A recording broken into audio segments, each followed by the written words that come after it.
Heto na mga katatak viral, mainit-init na balita. Grabe, mismo si Senator Ping Lacson ay tumistigo na din laban kay Senator Peter Alan Cayetano. Cayetano booking na sangkot di umano sa ghost projects at kickbacks. Ebidensya hawak na ni Senator Ping Lacson. Ayon sa nakalap nating impormasyon, hawak na ni Senator Ping Lacson ang mga ebidensya laban kay Senator Alan Cayetano. Grabe talaga at sunod-sunod ang pasabog ni Senator Ping Lacson sa Senado. Ito ay matapos mairita si Senator Ping Lacson matapos atakihin ni Senator Alan Cayetano ang integrity ni Senator Ping Lacson at ngayon ay bumubuelta si Senator Lacson at unti-unting nilalabas lahat ng nalalaman niya kay Senator Alan Cayetano, lahat ng baho nito. At ayon pa rito kay Senator Ping Lacson, may revelasyon siya tungkol sa di umano bagman ni Senator Alan Cayetano. Narito at panoorin ang buong video. Senator, binira po kayo ni Senator Alan Cayetano hinggil sa paglaki ng inyong net worth. Dumoble raw, pero yung rebuttal ninyo, hindi doble, kundi 4 times bigger since you left the Senate in 2022.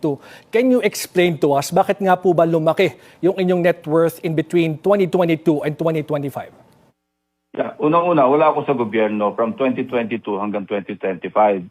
Ang huling file ko ng SALN 2022 siyempre nung nag-exit ako. Ang sunod na pag-file ko 2025. So yung pagitan na yun, wala ako sa gobyerno, private individual ako. Meron kaming real estate deal na nag-broker kami, medyo malaki yung deal at kumita kami. Masama ba yun? At ito'y pinagbayad ko ng buwis. Katunayan, yung taxable years ko ng 2023 and 2024. Sa 2023 taxable years, nag-file ako ng 2024, 10.5 million pesos. Dahil nga, malaki yung amin na kolekta. Doon kasi hulugan yun hindi naman bigla yung binigay sa amin yung broker's fee. No, hanggang ngayon nga, meron pang binabayaran sa amin doon, hindi pa kompleto. And the following year, yeah. And this is the only business po na nagkaroon kayo in between 2022 and 2025? Hindi, meron ding iba, pero hindi ganun ka-significant. Ano? Ang point ko lang dito, wag mo atakehin ang integridad ko. Magpe-Facebook live ka. Alam mo, hindi ako mapatol sa kanya sa kanyang mga nauna kasi mga nonsense. Pero pagka integridad na, alam mo, inalagaan ko to since noong previous life ko pa sa law enforcement. Naging Philippine Constabulary ako, naging police ako. Inalagaan ko talaga ito. Hindi ako tumatanggap sa mga gambling lords. Hindi ako tumatanggap ng mga lagay. Katunayan, ako nga yung nag-correct ng kotong culture. Pinalitan ko yung kotong culture ng mga police kasi I was leading by example. And then when I ran sa Senate, ganun din, pinagpatuloy ko yung aking advocacy. Hindi ako tumatanggap ng pork barrel. Wala akong kinukuha ang kickback. Kapag may mga lobby money, hindi ko ito tinatanggap. Katunayan, minsan pag may nagpapadala nga, pinabalik pa namin. Alam ni Senate President Tito Soto to. Kasi minsan may nagpadala sa aming congressman at okay na raw yung kausap nila. Sinauli namin. At hindi namin sinauli sa congressman, sinauli namin doon sa mismong applicant ng franchise noong araw. Senator, meron ho ba kayong personal na alitan kay Senator Alan Cayetano? Bakit ho ikaw yung binabakbakan niya? And he mentioned na pinersonal mo daw siya. Ano pong ibig sabihin nun? Hindi ko alam yung sinasabi niya. Hindi ko alam kung yung sinasabi niya personal, pati yung kay Senator Marcoleta. Nag-iintriga siya. Alam mo, sinama niya pa si Senator Tulfo, si Senator Escudero, Senator nag-iintriga siya. Yun lang naman point niyan. Gusto niya mag-away-away kami. Kaya pinag-aaway-aaway niya kami. Pero hindi kami tatablan kasi nga pag nonsense ang sinasabi niya, hindi namin siya pinapatulan. Pero pag iatak mo yung aking integrity, ibang usapan yan. Kasi wala namang pinamana sa akin yung magulang ko kundi yung kanilang magandang ehemplo sa pagiging tapat, pagiging honest. Mahirap kami nung araw, super yung tatay ko. Nanay ko, tindera sa palengke. Pero pinalaki kami na maayos. At dinala ko yan hanggang sa magpahanggang ngayon. Mamamatay ako na hindi ako talagang hindi ako corrupt na public official. But Senator, sabi po ni Senator Alan Cayetano, you are a chief persecutor. Ginagawa niyo daw po yun. Kasi ayoko nang patulang ganun mga patutsada kasi it doesn't make sense. Walang sense para patulan. Ginagawa niya lang yan para sagutin siya, para magkaroon siya ng masasabi sa kanyang regular na FB Live. Yung sa kanyang, ewan ko kung ano yung pinapapil niya ngayon sa buhay. Pero wag niyang atakihin ang integridad ko. Talaga makipag-away ako sa kanya. Katunayan, alam mo, hinalungkat namin doon sa aming files yung mga flood control, mga slope protection actually, saka mga ibang proyekto doon sa Taguig. Ang kanyang insertion sa 2025 budget pa lamang, 6.79 billion pesos. 2025 gaa pa lang ito, record ito. Kaya hindi niya ma-address eh. Ang 70 projects yan, na-implement 68. At yung dalawang proyekto na hindi na-implement, matter of record, nasa around 70 to 75 million lamang yun. Ang ibig sabihin, na-implement yan 6.715 billion.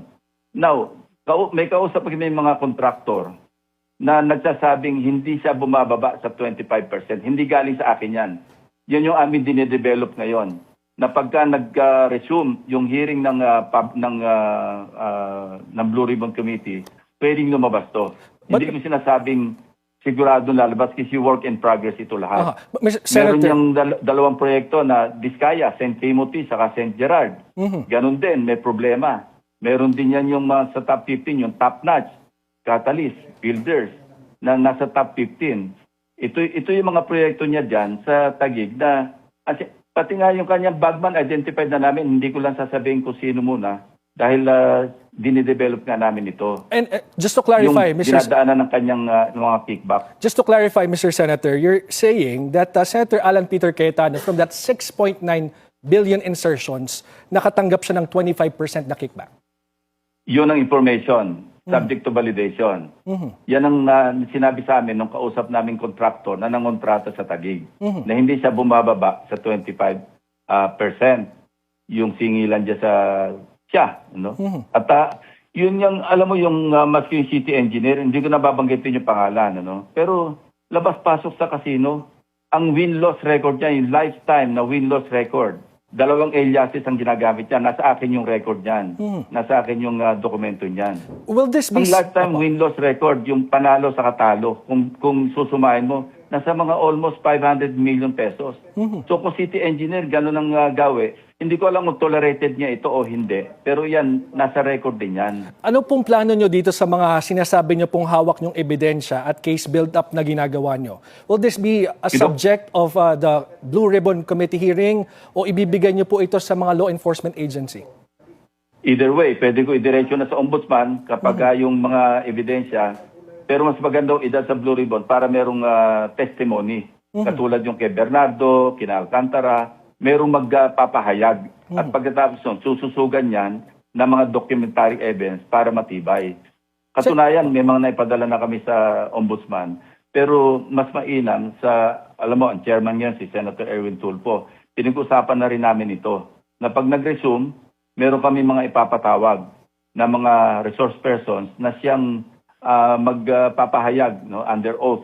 Pati yung mga dokumentong nandyan na sa amin, nasa baul na namin yan eh. Hindi lang naasikaso kasi nga medyo nagkaroon ng doon sa partial committee report, ayaw nila magpirma, medyo naantala. Pero ito, bubuhayin ko talaga ito dahil inatak niya ang aking integrity. Pero kailan nyo ho nalaman yung anomalyang ito? At saka bakit ho ngayon ninyo nilalabas ang mga points na sinasabi nyo ngayon? Baka po Hindi pa kasi George, hindi pa kasi nabuo noon. Mga bits and pieces lang, mga tidbits na mga information tungkol sa... Kaya nung hinalungkat uli namin yung mga records na hindi nga nailabas noon, yung pagdinig ng Blue Ribbon. Kasi natambakan kami rin ng ng mga issues eh. Naipit kami sa Bulacan, do sa Occidental Mindoro. Diyan kami naipit eh. At tapos yun nga yung mga pahayag ni Undersecretary Bernardo. So hindi masyadong naasikaso. Pero naandyan, ngayon, hinahalongkat ko nga lahat yung sa mga staff ko. Pati yung mga napasyalan na rin ng staff namin yung mga proyekto dyan sa Taguig eh. Pero, kaya alam namin, may idea kami. Meron kaming drone shots. Kompleto kami dyan. Kaya lang, ngayon nga, kinukumpile namin lahat para pag nag-resume ang hearing sa Blue Ribbon, magkakaintindihan. Pero just to clarify po, Mr. Senator, kung hindi ho kayo inatake ng personal ni Senator Alan Peter Cayetano, hindi niyo ho itutuloy itong investigation na ito? Hindi. Maharap din yan eh. Kasi pagka hinalungkat namin yung records namin, pag nag-resume, lalabas at lalabas din yan eh. Kaya lang, minadali niya. Kasi nga, nag-attack siya ng integridad ko. Talagang ngayon, ipopokus ko muna dyan. Yung, sabi mo ng sabihin mo ng reaction to sa kanyang mga pinagsasabi. Pero it was only a matter of time noon, nung nag-imbestiga kami. Lalabas at lalabas din yan. Oo. Nagkaroon lang kami ng ibang priorities noon kasi nga, naandyan na si Bernardo, naandyan na si Alcantara. So na-focus kami masyado doon sa Bulacan at saka sa Occidental Mindoro. Pero Senator Ping, wala pong kinalaman ito sa impeachment trial ni Malayo. Vice President. Oo.